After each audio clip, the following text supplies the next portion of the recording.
Hello दोस्तों, कैसे हैं आप सब लोग। तो स्वागत है आपका अपने चैनल पे जिसका नाम है बायोप्रेप। तो जैसे कि हमने फर्स्ट में देखा था बर्थ कंट्रोल तक हम आ गए थे रिप्रोडक्टिव हेल्थ में। तो आज हम अगले का टॉपिक कंटिन्यू करेंगे, that will B medical termination of pregnancy. ठीक है, एमटीपी। तो जो एनसीईआरटी में डेफिनेशन दी है वो पहले देख लेते। द इंटेंशनल और voluntary termination of pregnancy before full term is called as the medical termination of pregnancy. तो जैसे कि हमें पता है वॉलंटरी मतलब क्या होती है, ऐसे काम जो हम कर सकते हैं, ठीक है, हमारी मर्जी से कर सकते हैं। तो मेडिकल टर्मिनेशन ऑफ प्रेगनेंसी भी यही है कि वो हम हमारी मर्जी से प्रेगनेंसी कंटिन्यू कर सकते हैं या उसे अबॉर्ट कर सकते हैं। That will B medical termination of pregnancy. ठीक है, यही डेफिनेशन हमारी एनसीईआरटी में मेंशन है। ठीक है, ये इतना इंपॉर्टेंट नहीं है लेकिन आगे के पॉइंट बहुत इंपॉर्टेंट। ठीक है, तो एमटीपी की हो जाती है, तो ये भी पॉइंट देख लो एक बार। That is unprotected intercourse, failure of contraceptives and that will be harm. So pregnancy अगर हार्म होगी मदर एंड फोर्टस को तो एमटीपी यूज की जाती है। ठीक है, देन अब जो पॉइंट आते हैं वो मेनली नीट के लिए बहुत जरूरी है। ठीक है, तो ये देख लेते हैं। तो जो है एमटीपी इज लीगल और सेफ, मतलब लीगल भी है और सेफ भी है। कब तक? पहले 3 मंथ में। ठीक है, इसे अंडरलाइन पहले से ही करके रखा है क्योंकि ये क्वेश्चन एक बार पूछा गया है कि कब तक एमटीपी ये सेफ होती है। ठीक है, तो पहले 3 मंथ तक हमें मालूम है कि ह्यूमन में प्रेगनेंसी का पीरियड मतलब पूरा कितना होता है, 9 मंथ का।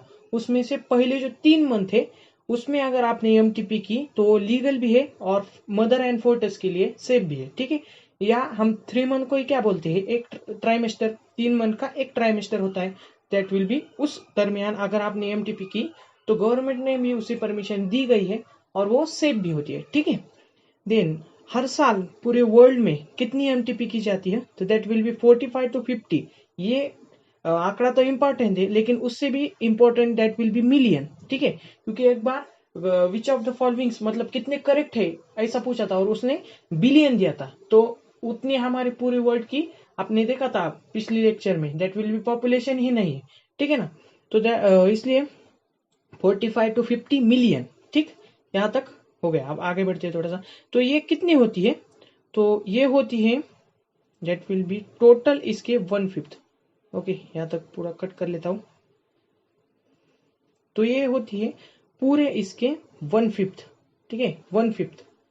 देन इंडिया जो है हमारी वो 1971 में एमटीपी लीगल कर दी गई थी। ठीक है, जो हमारे इंडिया में है 1971 को एमटीपी क्या कर दी थी, लीगल कर दी थी। और 1951 को क्या हुआ था इंडिया में, तो सबसे पहले फैमिली प्लानिंग। ठीक है, पहले लेक्चर का भी ध्यान होना चाहिए। तो यहाँ पे क्या क्या बात है, एमटीपी बहुत इंपॉर्टेंट है। That will B first 3 month में, मतलब फर्स्ट ट्राइमेस्टर में हम इसे कर सकते हैं, वो सेफ एंड लीगल होती है। दूसरी बात, हर साल 45 to 50 मिलियन पूरे वर्ल्ड में होती है। ठीक है, इंडिया में नहीं, पूरे वर्ल्ड में। और वो क्या है, 1/5 है। ठीक है, मतलब जितने प्रेगनेंसी हो जाती होती है पूरे वर्ल्ड में उसमें से 1/5 ये क्या होती है, एमटीपी होती है। ठीक है, मतलब प्रेगनेंसी अवॉइड कर दी जाती है। ठीक है, एंड देन इंडिया में ये एक्ट लीगल कब कर दिया गया था, 1971 को। ओके, देन आगे बढ़ते हैं थोड़ा सा और। यहाँ तक हो गया आप एमटीपी। अब नेक्स्ट जो पॉइंट हमें एनसीईआरटी में दिया गया है that will the STDs, that is sexually transmitted disease. तो बेसिकली ये होता क्या है, तो देखिए, diseases which are transmitted through sexual intercourse is known as a sexually transmitted disease. आपने 10वीं तक सिर्फ एड्स के बारे में सुना होगा, उसे छोड़कर भी बहुत सारे ऐसे डिसीज है जो हमें आगे पढ़ने हैं कि जो सेक्सुअल इंटरकोर्स के कारण होते हैं। ठीक है, एनसीईआरटी में सिर्फ नाम दिए गए।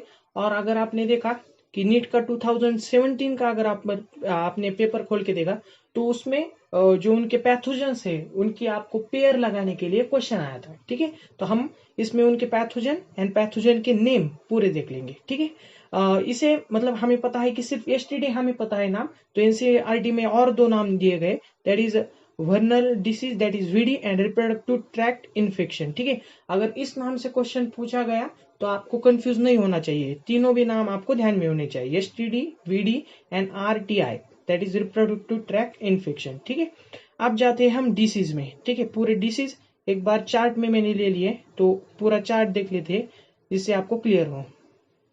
देखो, तो एसटीडीज हमें जो स्टडी करने के लिए वो टोटल एनसीईआरटी में दिए गए 8 दिए गए। तो पहला है दैट इज सिम्फिलिस, ठीक है, then gonorrhoea, then genital herpes, genital warts, hepatitis B, AIDS, trichomoniasis and chlamydiasis.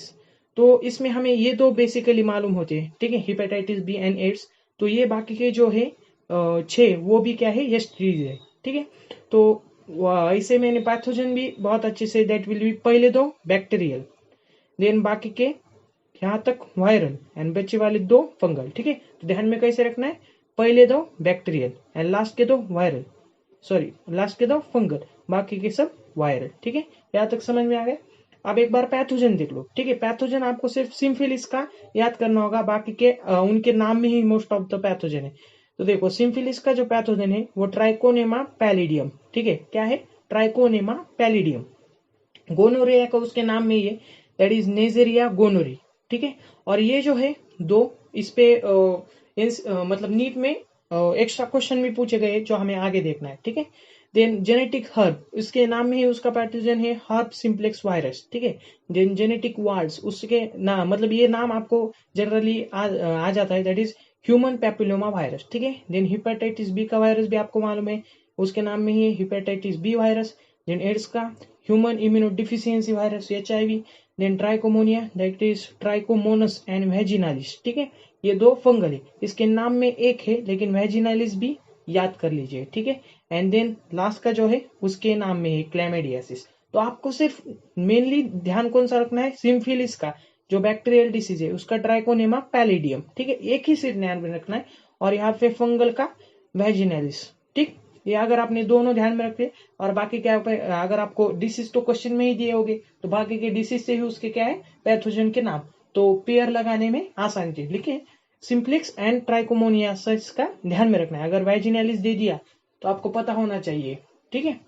तो यहाँ तक हो गए डिसीज। इस डिसीज का एक बार अगर आपको चार्ट की स्क्रीनशॉट लेना है तो ले लीजिए, ठीक है, क्योंकि चार्ट में अगर आपने बायो की स्टडी की तो बहुत आसान जाएगा थ्योरी करने से अच्छा, ठीक है। अगर लेना है तो इसका आप चार्ट का क्या कर लीजिए, स्क्रीनशॉट ले लीजिए, ठीक है। अब आगे बढ़ते हैं थोड़ा सा, यहाँ पे डिसीज तो हमारे कवर हो गए, लेकिन ये लाइन एनसीईआरटी में डिसीज के वहीं पे दी हुई है, तो इसलिए देखो except AIDS, hepatitis B and genetics herbs, ये 3 डिसीज छोड़कर कौन से AIDS, hepatitis B and genetic herbs, ये 3 अगर आपने डिसीज छोड़ दिए तो बाकी के कौन से भी डिसीज अगर आपने पकड़े उस 8 में से बोल रहा हूँ, ठीक है, उस 8 में से एसटीडी में, तो अगर वो आपने जल्दी उनका देखो कंप्लीटली क्यूरेबल है, अगर आपने उन्हें जल्दी मतलब डायग्नोस हो गए तो आप टोटली उसे क्लियर कर सकते हैं, ठीक है। लेकिन कौन से 3 नहीं कर सकते, AIDS, hepatitis B and genetic herb. अगर आपको ऐसा क्वेश्चन आ गया कि ऐसे पूरे 8 डिसीज के नाम दे दिए और आपको बोला कि कौन से इसमें से कवर नहीं हो सकते, how many of this disease are not curable, तो आपको पता होना चाहिए that will be AIDS, hepatitis B. बहुत से बच्चों को ये तो पता होता है लेकिन जेनेटिक हर्ब पता नहीं होता, तो वो एक ध्यान में रखिए, ठीक है। ये भी एनसीईआरटी की ही लाइन है, ओके। तो आप आगे बढ़ते हैं थोड़ा सा, तो यहाँ पे देख लो अब क्या होता है, इनफर्टिलिटी तो आपको मालूम ही है, ठीक है। हमने ये इसमें भी सीखा था, that will B living world में भी इसके बारे में थोड़ा सा इंट्रो हमें आया था कि दैट विल बी जो लिविंग की प्रॉपर्टीज है उसमें हमने इसके बारे में देखा था, स्टेरिलिटी के बारे में, ठीक है। और ह्यूमन रिप्रोडक्शन में भी थोड़ा सा इसके बारे में आया था। तो अब यहाँ पे क्या होता है, जो पर्सन या जो भी कपल वो फर्टाइल नहीं है, ठीक है, इनफर्टाइल है, तो उनके लिए हमारे साइंटिस्ट ने कुछ मेथड्स डेवलप किए, जैसे हमने बर्थ कंट्रोल की मेथड देखी थी। अब इस चैप्टर मतलब इस पॉइंट में हमें क्या देखना है कि हम बर्थ मतलब कैसे बढ़ा सकते हैं, ठीक है, फर्टिलिटी इनफर्टाइल कपल में कैसे फर्टिलिटी कर सकते हैं, ठीक है। तो इसके बारे में हमें देखना है। तो सबसे पहले तो आर्ट, ठीक है, ये सच में ही एक आर्ट है साइंटिस्ट की इससे। तो आर्ट का फुल फॉर्म क्या है, एसिस्टेड रिप्रोडक्टिव टेक्नोलॉजी, ठीक है। तो यहाँ पे 4 मेन पॉइंट आते हैं, तो एक एक करके हम पॉइंट देखना चालू करते हैं, ठीक है। सबसे पहले तो आर्ट का अगर फुल फॉर्म पूछ लिया एनसीईआरटी मतलब नीट में तो आपको मालूम होना चाहिए, ठीक है। लेकिन वैसा तो पूछेंगे नहीं, लेकिन ध्यान में रखो, ठीक है। देन जो आपको पहली मेथड है that will B artificial insemination, ठीक है। तो आर्टिफिशियल इंसेमिनेशन इसमें चार्ट में मैंने जो दिए वो हर एक पॉइंट इंपॉर्टेंट है कि ये कब किया जाता है? अगर आपको क्वेश्चन में दिया कि ये प्रॉब्लम है तो इसके लिए आपको कौन सा आर्ट इस्तेमाल करना होगा, तो 4 ऑप्शन देंगे तो आपको आना चाहिए कौन सा, ठीक है? इसलिए ठीक से देखिए। तो artificial insemination use when male is unable to inseminate the semen और वेरी लो स्पर्म काउंट। तो ये उसका रीजन है कब इस्तेमाल होता है, अगर स्पर्म काउंट कम है या तो जो मेल है वो इंसेमिनेट करने के लिए क्या है, इंसेमिनेट नहीं कर सकता, ठीक है, सेमन, तो तब आर्टिफिशियल इंसेमिनेशन किया जाता है। तो आर्टिफिशियल इंसेमिनेशन होता क्या है, तो एक बार देख लेते हैं। स्पर्म इंसर्टेड इनटू वजाइना और यूटेरस, ठीक है, यहाँ पे देख लीजिए कहाँ पे स्पर्म डाले हैं, वजाइना और यूटेरस में, ठीक है, क्योंकि जो अगली वाली मेथड है वहां पे हमें स्पर्म दूसरी जगह पे डालना है, ठीक है। तो यहाँ पे क्या देख लिया हमें, वजाइना एंड यूटेरस पे हम स्पर्म डिपॉजिट करते हैं, ठीक है। और ये कौन सी मेथड है, इन विट्रो या इन विवो, तो दो में फर्क क्या है, इन विवो मतलब बॉडी के अंदर ही ये होती है, एंड इन विट्रो मतलब ह्यूमन बॉडी के बाहर लैब में ये की जाती है, ठीक है। तो ये तो पूछना ही लेंगे लेकिन आपको ध्यान होगा इसलिए इन विवो प्रोसेस है, ठीक है। देन सेकंड में जाते हैं इंट्रासाइटोप्लाज्मिक स्पर्म इंजेक्शन। तो इसमें नाम में ये सब है कि हमने क्या किया, अब पहले मेथड में आर्टिफिशियल इंसेमिनेशन में वजाना और यूटेरस में स्पर्म डिपॉजिट किए थे, लेकिन यहाँ पे साइटोप्लाज्म में स्पर्म डिपॉजिट करने हैं, लेकिन किसके, ठीक है। तो चलो स्टार्ट करते हैं। तो सबसे पहले तो ये कब यूज होती है, जब sperm motility is low, sperm की मोटिलिटी जब कम होगी तब ये, और स्पर्म काउंट कम होगा तब पहली मेथड, ठीक है। तो इसके लिए ये चार्ट बहुत इंपॉर्टेंट है, ठीक है। तो स्पर्म मोटिलिटी अगर कम है तो स्पर्म मोटिलिटी मतलब जो वजाइना में ट्रांसफर का उनका टाइम होता है, तो उसमें अगर ज्यादा स्पर्म मर गए तो that will B sperm motility, ठीक है। तो उनकी उतनी पावर नहीं होती है कि वो पूरा उतना रास्ता क्रॉस कर सके। तो हम सीधे क्या करते हैं कि जो फीमेल का एग होता है, ठीक है, दैट विल बी ओहम हम जिसे बोलते हैं, तो उस ओहम के साइटोप्लाज्म में ही सीधे स्पर्म को डिपॉजिट कर दिया जाता है, ठीक है। तो इस मेथड में इंट्रासाइटोप्लाज्मिक स्पर्म इंजेक्शन में हमने किसके साइटोप्लाज्म में सेमन छोड़ दिया, दैट इज स्पर्म डिपॉजिट किए, दैट विल बी ओहम के साइटोप्लाज्म में, ठीक है, सीधे। और ये भी कैसी प्रोसेस है, इन विवो, मतलब ये भी बॉडी के अंदर की जाती है, ठीक है। Then next will be in vitro fertilisation. अब इसके बारे में मोस्ट ऑफ द बच्चों को पता होगा लेकिन हम देखना है, ठीक है। तो इन विट्रो फर्टिलाइजेशन में क्या है, सबसे पहले तो इसमें क्या होता है, कब हम ये इस्तेमाल करते हैं, जब oviduct is not working properly, जब ओविडक्ट हमारा प्रॉपरली काम नहीं करता तब हम इन विट्रो फर्टिलाइजेशन का इस्तेमाल करते हैं, ठीक है। ये समझ में आ गया यहाँ तक, ओके चलो। तो दूसरी बात, अब मैंने इसलिए बोला था कि ये बहुत से बच्चों को मालूम होगा क्योंकि इसे पॉपुलरली कहा जाता है टेस्ट ट्यूब बेबी, ठीक है, किसे, इन विट्रो फर्टिलाइजेशन को। तो ये भी क्वेश्चन आ सकता है कि टेस्ट ट्यूब बेबी का ही दूसरा नाम क्या है, तो इन विट्रो फर्टिलाइजेशन, ठीक है। तो ये मोस्टली आपको ये नाम पता होता है लेकिन आपको ये भी नाम ध्यान में रखना है, in vitro fertilisation. Then next, अब इन विट्रो फर्टिलाइजेशन में दो अलग अलग टाइप है, ठीक है। और ये कैसे प्रोसेस है, इन विट्रो, नाम में ही है इन विट्रो, मतलब टेस्ट ट्यूब में हम क्या करते हैं, स्पर्म एंड एग का वहां पे फर्टिलाइजेशन करते हैं, ठीक है।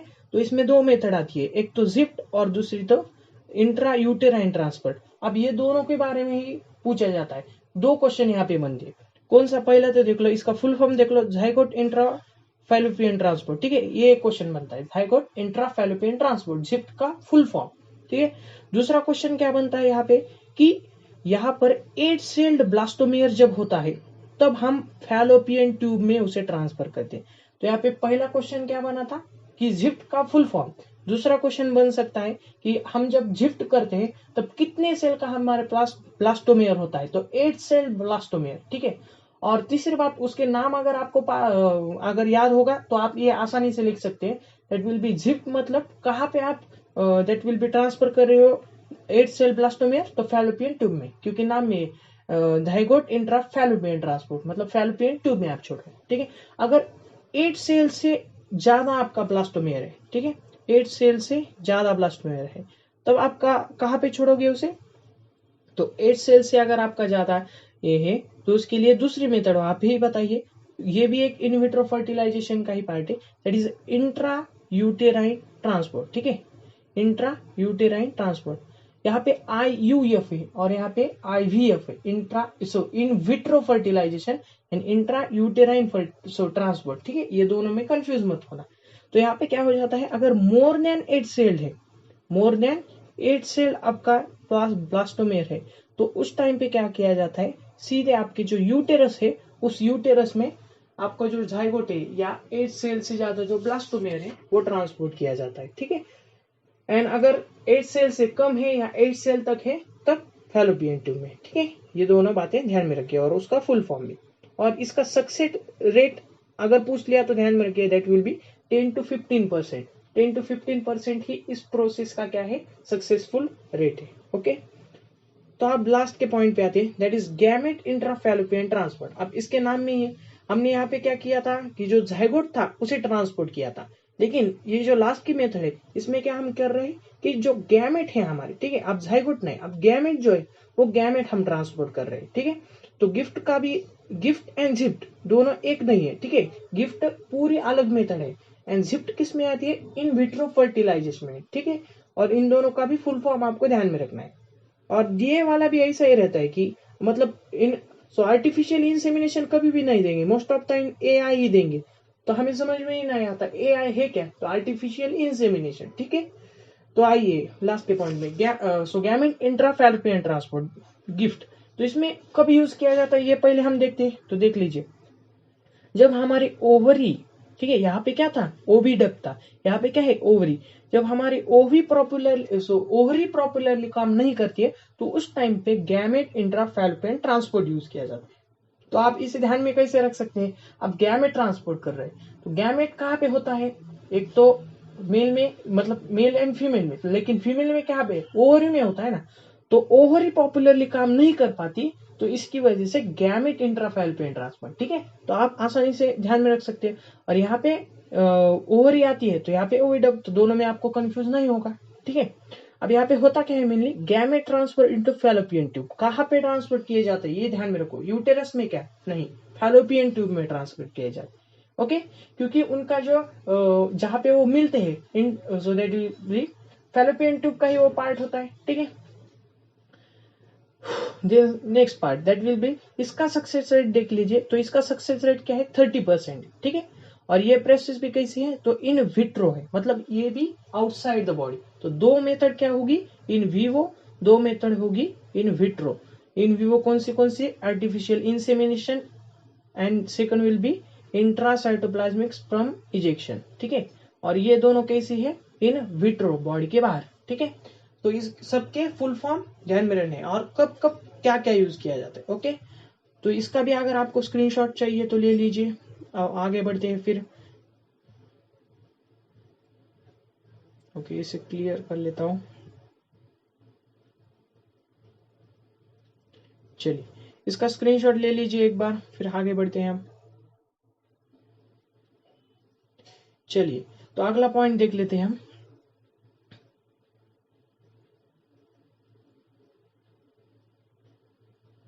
यहाँ तक हो गया, ठीक है। तो जैसे कि पिछले वीडियो में हमने शॉर्ट बट इंपॉर्टेंट देख लिया था, इसमें भी देख लीजिए। दैट विल बी सिम्फिलिस पे भी क्वेश्चन पूछे गए, जैसे कि मैंने ऊपर ही आपको बताया था कि जो सिम्फिलिस एंड गोनोरुई है उस पे नीट में सेपरेटली क्वेश्चन कुछ पूछे गए, तो इसके लिए ये बता रहा हूँ थोड़ी सी एक्स्ट्रा पॉइंट। अब जिन बच्चों को एक्स्ट्रा पॉइंट सीखना है, ठीक है, जिस बच्चों को सीखना है वो रहिए, नहीं तो आप यहाँ पर वीडियो स्किप कर सकते हैं। लेकिन आप एम्स भी नीट में ही कंसिडर कर दिए, तो इसके लिए अगर जिसे देखना है वो देख सकते हैं, ठीक है। तो सिम्पिलिस क्या होता है, तो हमें पता है कि it is the bacterial disease, लेकिन ये स्पायरोचिटल, ठीक है, एक टाइप ऑफ बैक्टीरिया है स्पायरोचिटल। तो अगर आपको पूछ लिया कि ट्राइकोनिमा पैलिडियम जो कि एक बैक्टीरियल डिसीज कॉज करता है सिम्पिलिस, तो कौन सा बैक्टीरिया है, तो दैट विल बी स्पायरोचिटल, ठीक है। सबसे पहले तो ये, देन इसका इंक्यूबेशन पीरियड कितना होता है, 3 to 4 वीक्स, ठीक है। यहाँ पे ध्यान में रखिए, यहाँ पे वीक है, और जब हम गोनोरिया में जाएंगे तब अलग आएगा, यहाँ पे क्या है, वीक है, ठीक है। देन नेक्स्ट, इसके ट्रीटमेंट के लिए कौन सा हम ड्रग्स इस्तेमाल करते हैं, तो पेनिसिलिन, जो कि हमें कॉमनली पता है, ठीक है। लेकिन ये पूरी तरह से ट्रीटमेंट नहीं है, ठीक है, लेकिन पेनिसिलिन इसके लिए यूज किया जाता है, एक कॉमनली पॉइंट, ठीक है। और इसके सिम्टम ध्यान में रखिए, क्योंकि एक बार केरला सीईटी में इसके बारे में पूछा गया कि rashes and canker all over the skin ये किसका सिम्टम है, ठीक है। तो सिम्फाइलिस का, ठीक है, केरला सीईटी में पूछा गया है। Then next that will be gonorrhoea, ठीक है। इसके बारे में आप स्टडी करते हैं। तो गोनोरिया में देखिए इसका भी इंक्यूबेशन पीरियड सब देखना है हमें। तो इसमें क्या होता है, सबसे पहले तो इसमें हमने देखा था ऊपर वाले में स्पायरोचिटल बैक्टीरिया, इसमें कौन सा है, डिप्लोकोकस बैक्टीरिया, ठीक है, डिप्लोकोकस। नेइजेरिया गोनोरिया इसके नाम में ही उसका क्या है, बैक्टीरिया, वो दोनों भी बैक्टीरियल डिसीज है। देन इंक्यूबेशन पीरियड, अब इसमें दोनों में अलग है, मेल में अलग है एंड फीमेल में अलग है, ठीक है। मेल में जल्दी से डिटेक्ट होता है 2 to 14 डेज में, ठीक है, वहां पे वीक्स था, यहाँ पे क्या है, डेज है। और फीमेल में 7 to 21 डेज में, ठीक है, यहाँ पे ये हो गया। देन इसके सिम्टम्स क्या है, तो इसके सिम्टम्स मेनली ध्यान में रखिए, दैट इज जो मेल है उसके पेनिस से पस एंड जो फीमेल है उसकी स्टेरिलिटी, ठीक है, ये इसके दो क्या है, सिम्टम है, pus from penis of male and sterility in female, it is the symptom of gonorrhoea, ठीक है, अगर आपको पूछा तो। अब यहाँ पे ये भी पॉइंट एनसीईआरटी में ही मेंशन है, इसलिए बता देता हूँ कि जो डिसीज होते हैं, जो एसटीडीज होती है, वो मतलब इन्फेक्टियस डिसीज बोल रहा हूँ। तो इन्फेक्शियस डिसीज जो है वो मेनली फीमेल में जल्दी से हम डिटेक्ट नहीं कर पाते, ठीक है, तो वही यहाँ पे दिया है, दिस डिसीज में symptomatic in female and hence undetected for line, ठीक है। तो यहाँ पे सिम्टम्स जो है, तो यहाँ पे जो सिम्टम्स होते हैं वो फीमेल में जल्दी से दिखाई नहीं देते, इसकी वजह से ये क्या होते हैं, अनडिटेक्टेड होते हैं फीमेल में लॉन्ग टाइम तक, ठीक है। और हमें पता है जितनी जल्दी हम डिसीज पहचान लेंगे उसकी उतनी जल्दी हमें क्या मिलेगी, क्यूर करने के उन्हें टाइम ज्यादा मिलेगा। तो फीमेल में जल्दी से सिम्टम नहीं देता, इसकी वजह से हम उसे जल्दी डिटेक्ट करके उसकी ट्रीटमेंट नहीं कर सकते, ठीक है। देन ये जो डिसीज है वो मेनली कॉमन होते हैं 15 to 24 ईयर के बीच में का जो बच्चे हैं उनके, इसमें ये डिसीज क्या होते हैं, कॉमन जो है, ठीक है, 15 to 24 ईयर्स। ये भी एनसीईआरटी का ही पॉइंट है, अगर पूछ लिया तो। ये दोनों भी पॉइंट एनसीईआरटी के मैंने नोट में इसलिए डाले क्योंकि अगर पूछ लिया तो, ठीक है। देन हम आगे बढ़ते हैं, और कुछ अब यहाँ तक तो कुछ एनसीईआरटी के पॉइंट थे, कुछ बाहर के, अब जो है वो पूरे बाहर के, लेकिन एक बार जाते जाते सिर्फ देख लेते हैं हम। दैट विल बी जो इबोला डिसीज है, आपको पता होगा कि अफ्रीका जो है उसमें बहुत, जैसे हमारे यहाँ अब पूरे वर्ल्ड में जैसे कोरोना फैल गए, वैसे अफ्रीका में इबोला जो वायरस है वो बहुत जल्दी फैल गया था। तो जो इबोला वायरस है वो ट्रांसपोर्ट होता है सेमन से, ठीक है, पहली बात तो, ठीक है, इबोला वायरस जो है that will be transferred by semen, ठीक है। देन सेकंड पार्ट, तो फर्स्ट केस ऑफ, ये भी पूरे जो पॉइंट है ना वो एक्स्ट्रा है, ठीक है, लेकिन बता दे रहा हूं आपको। जो पहली केस थी इन विट्रो फर्टिलाइजेशन की, वो परकिंस टेंसन एंड रॉबर्ट इडवर्ड्स, ये जो दो मेंस हैं उनके नाम पे, मतलब ये जो इन विट्रो फर्टिलाइजेशन की टेक्निक है वो सक्सेसफुली रिपोर्ट की गई थी, ठीक है, इन दोनों के नाम पे। देन नेक्स्ट, सो कैस्ट्रेशन मतलब क्या होता है, अगर आपको पूछ लिया तो वो that will be remove of testis from a male body is known as a castration.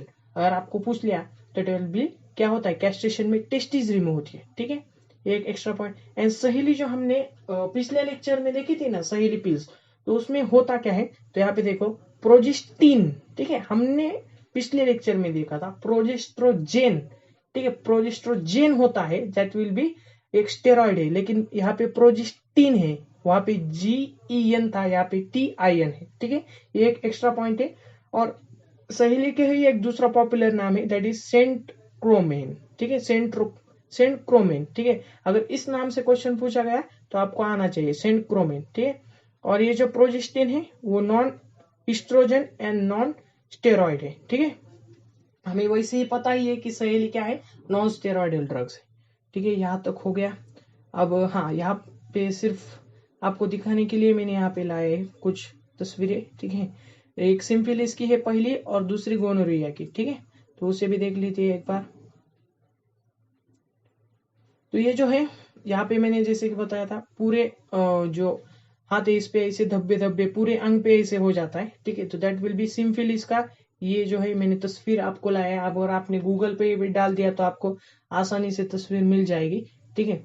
And then next will be एक गोनोरिया के भी मैं लेके आया हूँ, ठीक है, गोनोरिया भी ऐसे दैट विल बी हो जाता है हमारे हाथ पैर पे, ठीक है, तो आप यहाँ पे देख सकते हैं, ठीक है। तो यही तक था आज का वीडियो। अगर वीडियो अच्छा लगा हो तो लाइक कीजिए, कमेंट कीजिए, शेयर कीजिए अपने दोस्तों के साथ, उन्हें भी चैनल के बारे में बताइए।